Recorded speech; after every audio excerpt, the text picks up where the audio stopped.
April மாதம் 13ஆம் தேதி 2025 அன்னைக்கு வழக்கம் போல அதிகாலை அமைதியா விடிய ஆரம்பிக்குது. மீரட் மாவட்டம் புசுமா கிராமத்தில் வசித்து வந்த அமித் காசியப் அவனோட வீட்டு கீழ்த்தளத்தில் ஒரு ஓரத்தில் படுத்து தூங்கி கொண்டிருக்கான். அமித்தோட 5 வயது மகன் அன்னைக்கு காலையில தேநீர் கொடுக்கறதுக்காக அவனோட அப்பாவை நேரத்துக்கு எழுப்ப ஆரம்பிக்கிறான். ஆனா அப்போ அமித் எழுந்திருக்கல. அப்போ அந்த சிறுவன் அமித் மேலே இருந்த போர்வையை விலக்கிட்டு எழுப்ப முயற்சி பண்றப்போ அவன் கண்ட காட்சி அவனை ரொம்பவே பயப்பட வச்சிருக்கு. அதனால அந்த 5 வயது சிறுவன் சத்தம் போட்டு அழ ஆரம்பிக்கின்றான். அந்த சிறுவனோட கதறல் அந்த குடும்பத்துல இருந்த எல்லாருக்குமே கேட்க ஆரம்பிச்சிருக்கு. அன்னைக்கு அந்த வீட்டுல அமித்தோட 3 குழந்தைகள் மற்றும் அமித்தோட மனைவி ராவிதா, அமித்தோட தாய் மற்றும் தந்தை விஜயபால் இருந்திருக்கிறாங்க. அப்போ எல்லாருமே அங்க வந்து பாக்குறப்போ அமித் மூச்சு பேச்சு இல்லாம கிடந்ததோட அமித் தூங்கி கொண்டிருந்த கட்டில அவனோட இடது கைப்பக்கமா ஒரு பாம்பும் படுத்து கொண்டிருந்திருக்கு. அந்த பாம்பு அமித் உடலுக்கு பக்கத்திலேயே நகராம அமைதியா இருந்திருக்கு.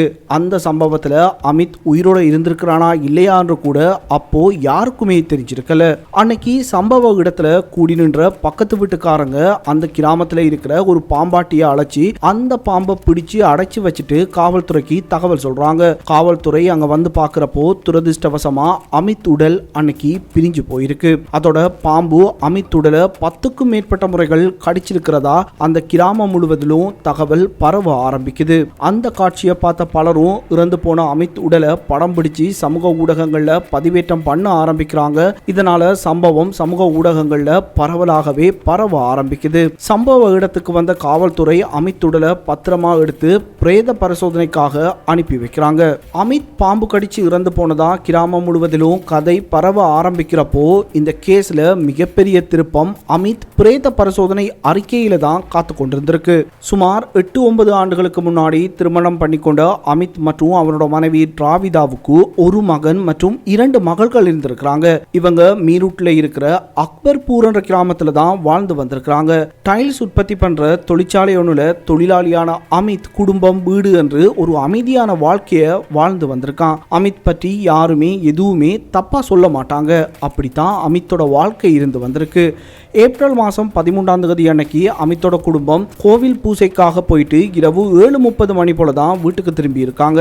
சாப்பிட்டு இரவு வேலையெல்லாம் முடிச்சுட்டு இரவு 9:30 மணி போல அமித்தும் ராவிதாவும் குழந்தைகளை தூங்க வச்சுட்டு அவங்களும் தூக்கத்துக்கு போயிட்டாங்க. அமித் அம்மா போலீஸ் கிட்ட சொன்னதை வச்சு பாக்குறப்போ இதற்கு முன்னாடி இவ்வளவு சீக்கிரமா அமித்தும் ராவிதாவும் தூங்குறதுக்காக படுக்கைக்கு போனது இல்லையா. அன்னைக்கு கோவில் முடிஞ்சு வந்ததுனால களைப்புல அவங்க தூங்கி இருக்கலாம் என்று அவங்க அதை பெருசா அன்னைக்கு எடுத்துக்கொள்ளல. அன்னைக்கு நள்ளிரவு அமித்தோட அம்மா கழிப்பறைக்கு போறதுக்காக எழும்பி வந்து பார்த்தப்போ அமித் அவனோட அறைக்கு வெளியில போடப்பட்டிருந்த கட்டில போர்வையால மூடிட்டு படுத்து உறங்கி கொண்டிருந்திருக்கான். அதனால அவங்களுக்கு அப்போ எந்த சந்தேகங்களும் வந்திருக்கல. 2 நாட்கள் போலீஸ் விசாரணையில அவங்களுக்கும் சந்தேகம் படும்படியான எந்த தடயங்களும் அமித் இறப்புல கிடைச்சிருக்கல. அதனால இது பாம்பு கடிச்சதால நடந்த இறப்பு தான் என்று எல்லோருமே நம்ப ஆரம்பிக்கிறாங்க. ஆனா ஏப்ரல் 16ஆம் தேதி அன்னைக்கு வந்த அமித்தோட பிரேத பரிசோதனை அறிக்கை இந்த வழக்க முற்றாகவே மாற்றி வச்சிருக்கு. அதுல சொல்லப்பட்டது என்னன்னா அமித் பாம்பு கடிச்சதனால இறக்கல என்றும் கழுத்து நெரிக்கப்பட்டதனால தான் கொல்லப்பட்டிருப்பதாகவும் எழுதப்பட்டிருந்திருக்கு. அதாவது அமித் இறப்பு விபத்து அல்ல, கொலை என்று போலீஸ் உறுதி பண்றாங்க. காவல்துறை இதற்கு பின்னாடி விசாரணையை தீவிரப்படுத்த ஆரம்பிக்கிறாங்க. அமித் குடும்பம் முதல் அக்கம் பக்கத்தார் வரை ஒவ்வொருவரையும் விசாரிக்க தொடங்குறாங்க. ஆனா உள்ளூர் வாசிகள் கிட்ட இருந்த ஒரே கேள்வி அன்னைக்கு ராத்திரி அமித் வீட்டுல என்ன நடந்திருக்கும், அமித்தை கொன்னது யார் என்பதுதான். காவல்துறை விசாரிச்சு தெரிஞ்சு கொண்டதை வச்சு பார்க்குறப்போ அன்னைக்கு அமித் வீட்டில் இருந்த அமித் மனைவி ராவிதாவை திடீரென்று கைது பண்ணி மீரூட் காவல் நிலையத்துக்கு கொண்டு போய் விசாரிக்க ஆரம்பிக்கிறாங்க. இதே ஆண்டு தான் மீரூட்ல கணவனை கொலை செய்த முஸ்கான் என்ற பெண்ணோட வழக்கு மீரூட் மக்களை ரொம்பவே ஆச்சரியப்படுத்தி இருந்திருக்கு. மறுபடியும் ராவிதா கணவனோட கொலை வழக்கில் கைதாகி இருந்தது அந்த ஊர் மக்களுக்கு இடையில மிகவும் பரபரப்பை ஏற்படுத்தி இருந்திருக்கணும் சொல்லணும். ராவிதா கிட்ட பண்ணின விசாரணையில அமித் கொலைக்கான உண்மையான காரணம் வெளிவர ஆரம்பிக்குது. 2024ஆம் ஆண்டு தான் முதல்ல அமர்தீப் என்ற நபர் அமித்துக்கு அறிமுகமாகி இருக்கான். அமர்தீப்பும் அமித் வேலை செய்த அதே டைல்ஸ் தொழிற்சாலையில தான் வேலை செய்து வந்திருக்கான். நாளடைவில் இருவரும் நண்பர்களாகி இருக்காங்க. இந்த பழக்கம் காரணமா அமர்தீப் அமித் வீட்டுக்கு அடிக்கடி வந்து போக ஆரம்பிச்சிருக்கான். ஆனா அமித் நண்பனா அந்த வீட்டுக்குள்ள வந்து போய் கொண்டிருந்த அமர்தீப் அமித் மனைவி ராவிதா கூட காதல்லையும் ஈடுபட ஆரம்பிக்கிறான். அமித் கொல்லப்படுறதுக்கு 7 மாதங்களுக்கு முன்னாடி இருந்தே அமர்தீப் அமர்தீப் ராவிதா காதல் தொடர்ந்து வந்திருக்கு. ஆனா இது பற்றி அப்போ அமித்துக்கு தெரிஞ்சிருக்கல. அமித் வீட்டுல இல்லாத நேரத்துல அமர்தீப் அந்த வீட்டுக்கு வந்து ராவிதாவை சந்திச்சுட்டு போறத வழக்கமா வச்சு கொண்டிருந்திருக்கான். இருவரும் ஒரே வீட்டிலேயே நெருங்கி பழக ஆரம்பிக்கிறாங்க. ராவிதாவோட குழந்தைகள் சிறியவர்களாக இருந்ததுனாலும் மாமியார் மாமனார் வயதானவங்களாக இருந்ததுனாலும் இவங்க இரவுல சந்திச்சு கொள்றது யாருக்குமே அப்ப தெரிஞ்சிருந்திருக்கல. ஆனா அமர்தீப் இரவுல அந்த வீட்டுக்கு வந்து போறது பக்கத்து வீட்டுக்காரங்களுக்கு அரசல் புரசலா தெரிஞ்சிருந்திருக்கு. இத அமித் கவனத்துக்கு கொண்டு வந்தப்போ அமித் ராவிதா மொபைலை செக் பண்ணி பார்க்கிறப்போ இருவருக்கும் இடையில இருக்கிற நெருக்கமான உறவு முதல் வாட்டி தெரிய வர ஆரம்பிக்குது. இதனால அமித்துக்கும் ராவிதாவுக்கும் இடையில அடிக்கடி சண்டை வர ஆரம்பிக்குது. வழக்கம் போல மார்ச் மாதம் 10ஆம் தேதி அன்னைக்கும் இருவருக்கும் இடையில இந்த பிரச்சனை தொடர்பாக சண்டை வந்திருக்கு. இதனால அமித் அமர்தீப்பை மோசமா தாக்கி இருக்கான். அதனால அமர்தீப்போட கையிலையும் முகத்திலையும் காயம் ஏற்பட்டிருந்திருக்கு. மறுபடியும் தன்னோட மனைவியோட தொடர்புல இருக்கக்கூடாது என்றும் மிரட்டிட்டு வந்திருக்கான். ராவிதாவுக்கும் வீட்டை விட்டு வெளியே போக கூடாது என்று ரொம்பவே கட்டுப்பாடு விதிச்சிருக்கான். இங்கதான் ராவிதா கணவர் அமித்தை தன்னோட வாழ்க்கையில இருந்து நிரந்தரமாகவே அகற்ற யோசிச்சிருக்கா. இந்த திட்டத்துக்கு அமர்தீப்பையும் சம்மதிக்க வச்சிருக்கா.